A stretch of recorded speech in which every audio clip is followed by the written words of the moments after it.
It's not unlike Diane Reeves' story about her mother playing trumpet, right? I mean, it's just same idea. Yeah. Me and Paul been doing this 20 years. I stopped playing golf with him. Stopped playing golf, period, when I started playing with him. Now, because he used to whip me too badly. You've frequently had a trio. You've augmented it in recent years with a guitar player. Yeah, several years now I've had a guitar player, and one that really kind of put it together. But the first guitarist was Jerry Bird, very good guitarist out of Pittsburgh, and we played together off and on for a number of years. And then I used a couple other guys, but Randy Napoleon plays with me now. He's a good young guitarist. He's from here in the area, and very fine musician, and you'll see it this evening. He can swing.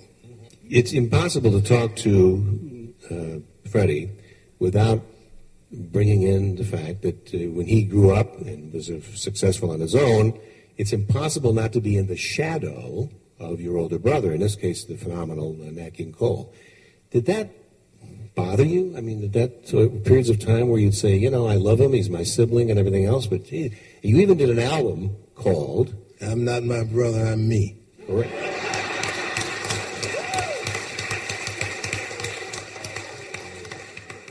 Now his name was Nat, and my name is Fred. Now we look alike, so it's been said. But I'll stress a point to make you see that I am not my brother, I'm me. Now I'm here to entertain you in my own special way. And if I sound like that, well, what can I say? Now I offer no apology, because I am not my brother, I'm me. Now I'm gonna sing songs like Tea for Two and tell you why I get a kick out of you. Now I like Ramblin' Rose, Mona Lisa, Unforgettable, and Sweet Lorraine. But I'll say it again in the same frame. Hey, I'm not trying to fill nobody's shoes. You see, my brother made a whole lot of money, but I sing the blues. But I'll say in all sincerity that I am not my brother, I'm me. Hey, I know that Cole. He was a merry old soul, and he had loads of personality. Yet I am not my brother, I'm just me.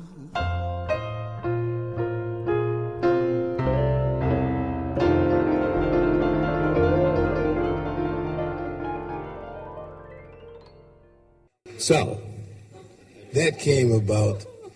Wrote that song in Washington, in D.C., you know, and we were working at a little joint called Ed Murphy's Supper Club. As you know, I worked there quite often. Barbara and I were talking one day, and this guy kept bugging me about playing Mona Lisa, about this and that. I'd say, hey, man, they don't pay Nat Cole prices here.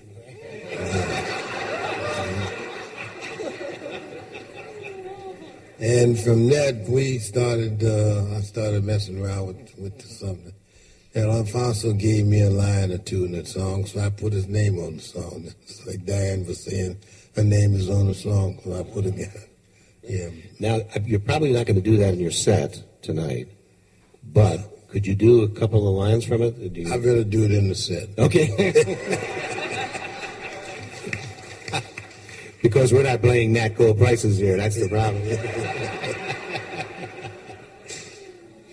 Now, one of the things that's, if you've listened to Freddie either in person or on CD or record, there's always within, although you do basically standard tunes, there's always some original tunes or ballads and things like that that you've never heard before that are very, very lovely. And I just wondered, I asked him, where do you find those tunes that turn out to be wonderful? Different places, you know. Sometime I'll be out on the golf course with the guys and a song will just pop in my head or somebody will be whistling something. Or you're in a supermarket or something on the tapes that they play in the music. Yeah, the music. You hear a song or so. And so I've been very fortunate enough to just stay tuned because you never know what's happening. My antennas are always up. Now, you are soon to be, what, 83? I hope. October 15th? No, I'm trying to make 82. Oh, 82. Oh, sorry. 2 becomes before 3. Okay. Okay. I was never very good at math, particularly with those upper numbers. The question was asked earlier, how do you keep in shape? I mean, you travel a lot still and all that stuff? Yeah, we traveled awful lot. We're all over the world, all here, there, and everywhere. As they say in Portuguese, todo mundo. All around the world. Yeah. And I'm in people business, and so this is what I do. Yeah, I understand that, but sometimes the knees don't work or, stuff like that. Well, you get like a used car. You break down piece by piece when you get old. Yeah. I forgot the comment you made yesterday about one of you guys who spoke about age. Oh, yeah, age is just a number. No, it was, I wish I could remember it because it was very clever. Oh, Jimmy Heath. Jimmy Heath. Yeah, he was diagnosed with age. Right.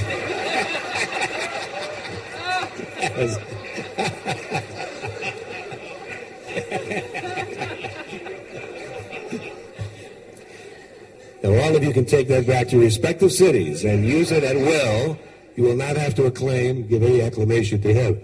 I was remarking, and some of you may have been here when I introduced Jimmy Heath here on this very stage, and I referred to him as the legendary Jimmy Heath. And he got to the microphone and he says, I don't like that word, legendary. He said, it means you're old, and you're... Just don't say memorial, then we're really in trouble, right? No, just don't say the late.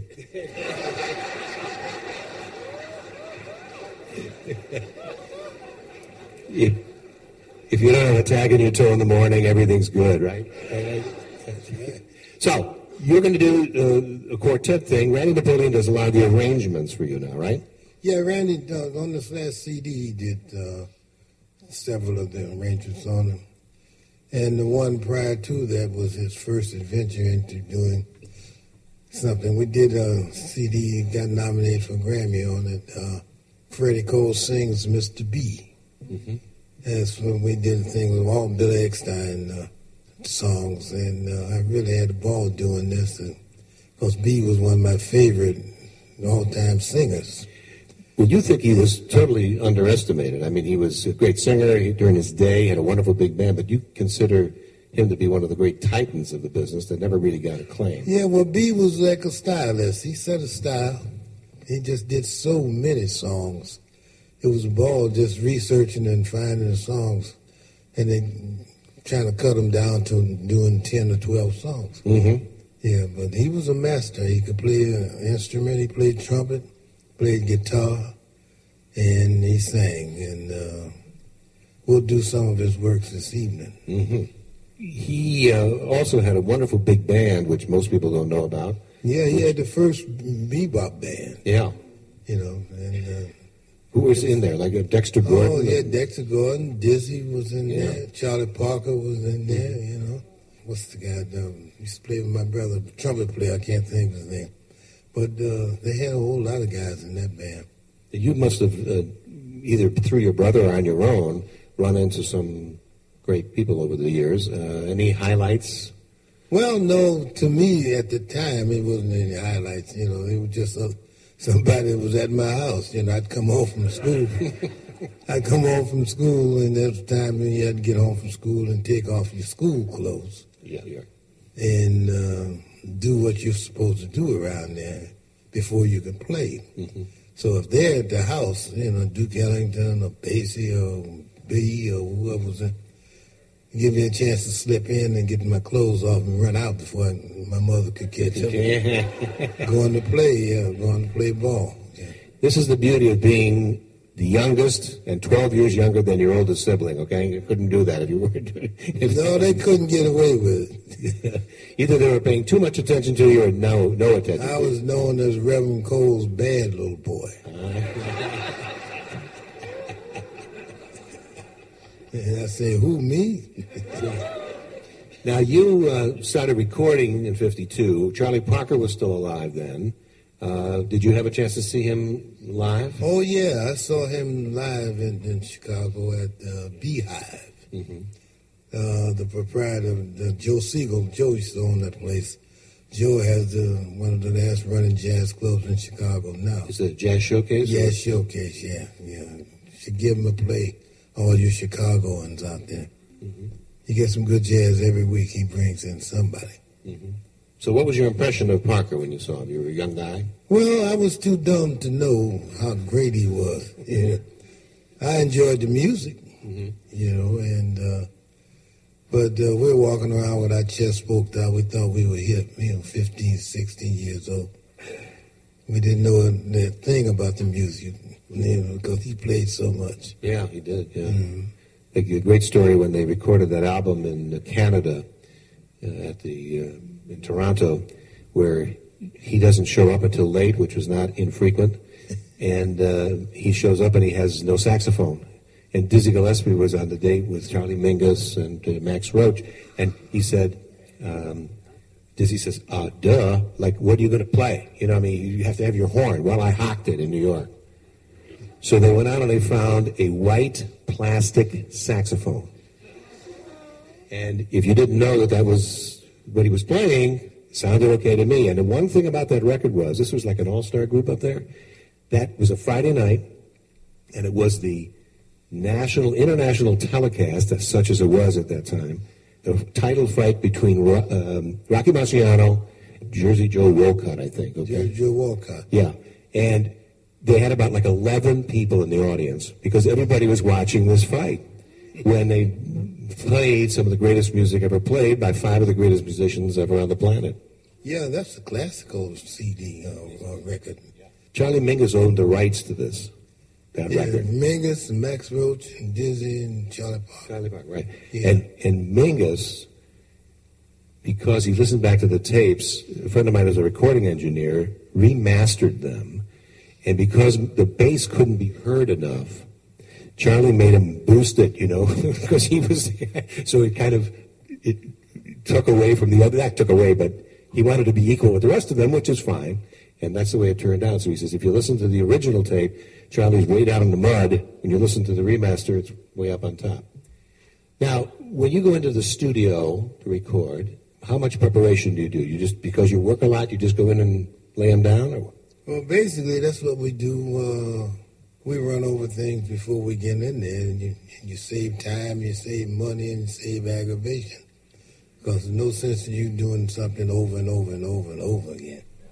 You get aggravated. So we very seldom we do over 3 takes.